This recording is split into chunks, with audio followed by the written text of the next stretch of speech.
चलो जी, ये आगे नेक्स्ट स्टार्ट करते हैं। 12.5 हमारे पास है टोटल इंटरनल रिफ्लेक्शन। बच्चे जैसा कि इसके नाम से ही जाहिर है कि टोटल यानी कंप्लीट, इंटरनल अंदर की तरफ, रिफ्लेक्शन यानी टोटल की टोटल कंप्लीटली जो है वो अंदर की तरफ हमारे पास जो रिफ्लेक्शन होगी उसको हम टोटल इंटरनल रिफ्लेक्शन कहते हैं। और ये क्या होती है इसको आज हम डिस्कस करते हैं। ठीक है बच्चे, तो इसमें देखिए लेट्स सपोज हमारे पास ये एक ग्लास का मीडियम, ये क्या है, ग्लास का मीडियम है। तो बच्चे, हाँ जी बच्चे, यहाँ, हाँ जी, यहाँ से यानी डेंसर मीडियम है। ये आपने ख्याल रखना है कि अभी हम डेंसर मीडियम से इंसिडेंट रे करवा रहे हैं। ठीक है बच्चे, तो जब हम डेंसर मीडियम से इंसिडेंट करवा रहे हैं रे, और वो जा किस में रही है, एयर में, तो एयर क्या है हमारे पास, एक रेयर मीडियम है। तो जब ये जाएगी तो ये away from the normal bent होगी, नॉट टूवर्ड्स द नॉर्मल। ये देखिए इसने रिफ्रैक्शन की है। ये बच्चे यहाँ तक क्लियर है? ये जो एंगल नॉर्मल के साथ है एंगल ऑफ इंसिडेंस है, और ये जो एंगल है ये रिफ्लेक्टेड रे का जो है वो एंगल ऑफ रिफ्लेक्शन है। यहाँ तक क्लियर है?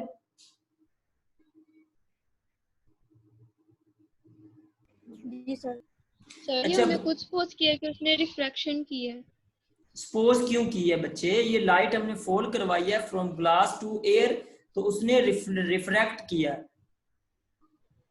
रिफ्लेक्शन भी तो हो सकती है बच्चे, रिफ्लेक्शन भी होती है, लेकिन देखें जब कोई चीज किसी चीज पे फॉल करती है ना, तो उसमें से कुछ उसका पार्ट रिफ्रैक्ट होता है, कुछ रिफ्लेक्ट होता है।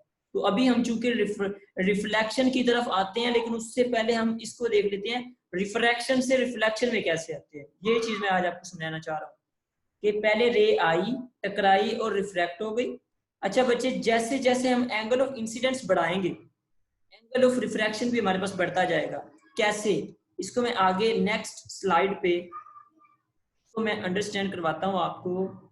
इसको थोड़ा सा परसीव करना है आपने कि देखिए बच्चे, ये इंसिडेंट रे का एंगल देखिए ये मैंने बढ़ा दिया। जैसे एंगल बढ़ाया है, वो जो एंगल यहाँ पे था वो भी बढ़ के यहाँ पे आ गया। यानी as we increase the angle of incidence, angle of refraction also increases. जितना हमने वो इंक्रीज करवाया है उतना ही। अच्छा बच्चे, एक टर्म यूज होती है क्रिटिकल एंगल। क्या यूज होती है? Critical angle. इसकी डेफिनेशन कई दफा बोर्ड में आई हुई है। तो what is meant by critical angle?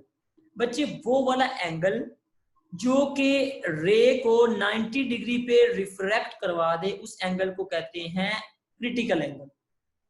यानी कि वो वाला एंगल ऑफ इंसिडेंस जो कि रिफ्रैक्टेड रे को 90 डिग्री पे रिफ्रैक्ट करवा दे, उस एंगल को क्या कहते हैं? Critical angle. क्या कहते हैं? Critical angle. हाँ जी बच्चे, मैं इसको थोड़ा सा इलेबोरेट मजीद करता हूँ। देखें, लेट्स सपोज ये फर्स्ट फिगर को अगर आप दोबारा अंडरस्टैंड करें, ये एंगल ऑफ इंसिडेंस और ये एंगल ऑफ रिफ्रैक्शन। मैंने एंगल ऑफ इंसिडेंस को बढ़ा दिया, रिफ्रैक्टेड रे का भी एंगल यहाँ पे आके बढ़ गया। ठीक है, इसको मैंने मजीद बढ़ा दिया, ये थोड़ा सा और ज्यादा रिफ्रैक्ट हो गया। तो जहां पे जाके हमारे पास टोटल का टोटल जो हमारे पास रिफ्लेक्ट है वो इसके 90 पे एंगल बना देगा, वो वाले एंगल को क्रिटिकल एंगल कहेंगे। समझ आ गया?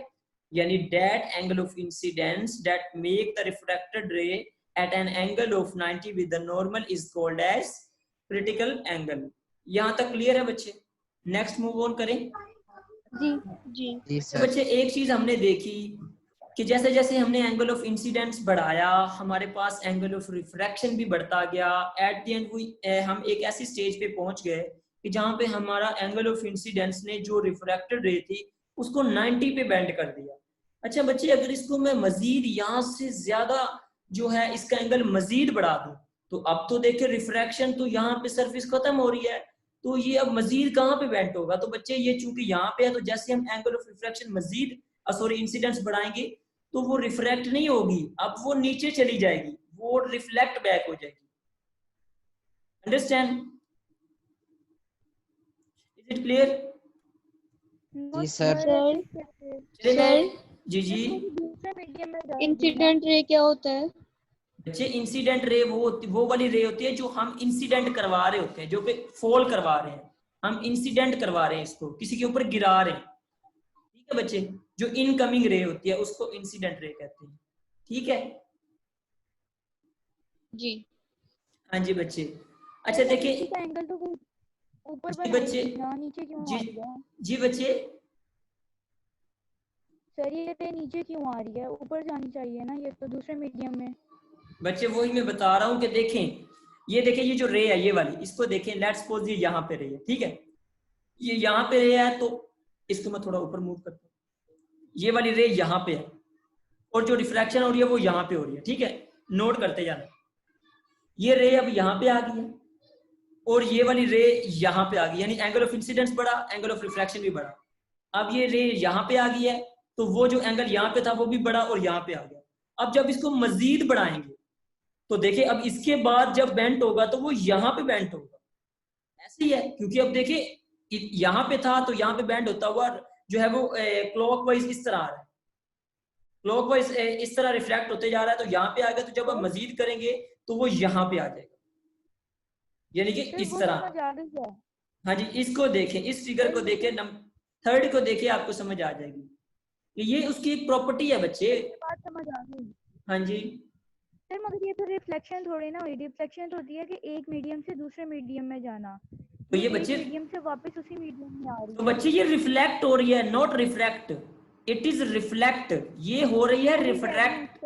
हाँ जी बच्चे, ये रिफ्लेक्शन हो रही है, और जैसे ही क्रिटिकल एंगल से एंगल बढ़ जाता है तो जो रे होती है वो रिफ्रैक्शन छोड़ देती है, रिफ्लेक्शन करना शुरू कर देती है जब एंगल क्रिटिकल एंगल से बढ़ जाता है।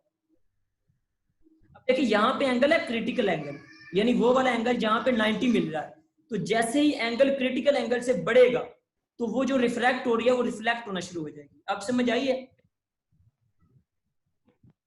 सर रिफ्लेक्ट तब होती है जब एक मीडियम से दूसरे मीडियम में जाए। हाँ जी बच्चे, तो मीडियम चेंज हो ही नहीं रहा। क्या बच्चे? तो फिर इसको रिफ्लेक्ट क्यों कहेंगे? किसको बच्चे? ये वाली टर्म कह रहे हो?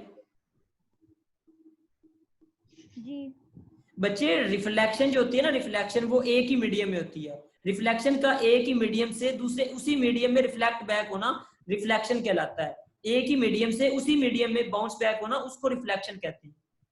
मीडियम तो चेंज ही नहीं होता। ये बात जरूर है कि एक मीडियम से दूसरे मीडियम पे टकरा रही है, लेकिन उसी में ही बाउंस बैक हो रही है। समझ आ रही है? जी ठीक है, आ गई समझ। नहीं, अगर तो नहीं समझ आई तो बच्चे अगेन एंड अगेन पूछेंगे। नो सर, आ गई है समझ। चलिए ठीक है, वेरी गुड। अच्छा बच्चे, अब देखें, मैंने आपको बताया था स्टार्ट में कि इस टॉपिक का नाम है टोटल इंटरनल रिफ्लेक्शन, यानी कंप्लीट टोटल इंटरनल रिफ्लेक्शन अंदर की तरफ। जैसे जैसे स्टार्ट में हमने रिफ्रैक्शन स्टार्ट की तो आहिस्ता आहिस्ता जब हम क्रिटिकल एंगल से पे गए और क्रिटिकल एंगल से जब एंगल बढ़ाया तो उसने, अब देखिए, अब रिफ्रैक्शन नहीं हो रही, अब टोटल रिफ्लेक्शन हो रही है, तो इसे कहते हैं टोटल इंटरनल रिफ्लेक्शन, जब एंगल क्रिटिकल एंगल से बढ़ जाता है। ठीक है बच्चे, तो ये था हमारे पास टोटल इंटरनल रिफ्लेक्शन का कंसेप्ट। दोबारा बता दें।